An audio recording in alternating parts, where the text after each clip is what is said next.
আল্লাহ সিলেটের হবিগঞ্জ, আল্লাহ চাঁদপুর, নোয়াখালী, কুমিল্লা,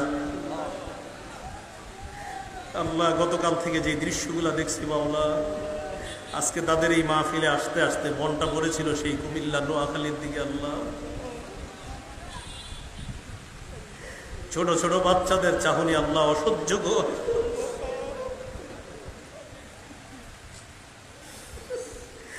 আল্লাহ আমাদের এই দেশ নিয়ে যারা ষড়যন্ত্র করে আল্লাহ, আল্লাহ তাদের এই ষড়যন্ত্র থেকে আমাদের এই দেশকে হেফাজত করেন।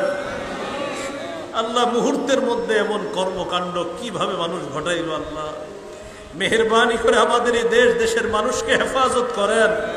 আল্লাহ নোয়াখালী, ফেনী, কুমিল্লা, আরো যেই যে অঞ্চলগুলোর মানুষগুলো আল্লাহ পানির নিচে আছে, আল্লাহ আপনি গায়েবী ভাবে তাদের সাহায্য করেন। আল্লাহ ওই পানি বুক ভরবে আপনি বিলীন করে দেন মাওলা। আল্লাহ কোরআনে আমি পড়ছি, আল্লাহ আপনি চাইলে পানিকে মাটির নিচেও দাফন করতে পারেন মাওলা। আল্লাহ মেহেরবানি করে এই পানি আপনি মাটির নিচে দাফন করে দেন। এই পানি যাওয়ার জায়গা তো আমাদের দেশে এখন নাই আল্লাহ। আল্লাহ আপনি কুদরতি ভাবে এই পানি মাটির নিচে নিয়ে নেন মাওলা। আল্লাহ আমাদের দোয়া আপনি কবুল করেন। আল্লাহ কতগুলা মানুষ এই বৃষ্টির নিচে আপনার কাছে দোয়া করতেছে মাওলা। আল্লাহ আমাদের ওই বিপদগ্রস্ত ভাই বোনদেরকে হেফাজত করেন। আল্লাহ তাদেরকে হেফাজত করেন। আল্লাহ তাদেরকে হেফাজত করেন। আল্লাহ তাদেরকে হেফাজত করেন।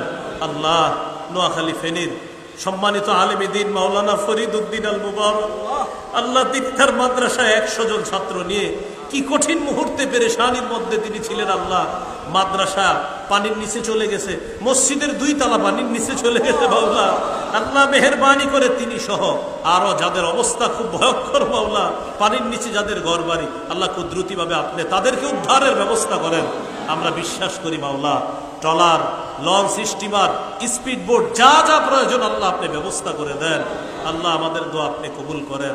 আল্লাহ আমাদের দোয়া আপনি কবুল করেন। আল্লাহ বিশেষ করে আজকে এই মাহফিল যার স্মরণ আয়োজন হযরত মাওলানা জাকির হোসেন অন্ধ হুজুর রহমতুল্লাহি আলাই, তিনি সহ যারা কবর জগতে শহীদ আছে তাদের কবরগুলা জান্নাতের বাগান বানায়া দেন। এই গোরস্থানে নারী পুরুষ যারা আছে তাদের কবরগুলা জান্নাতের বাগান বানায়া দেন।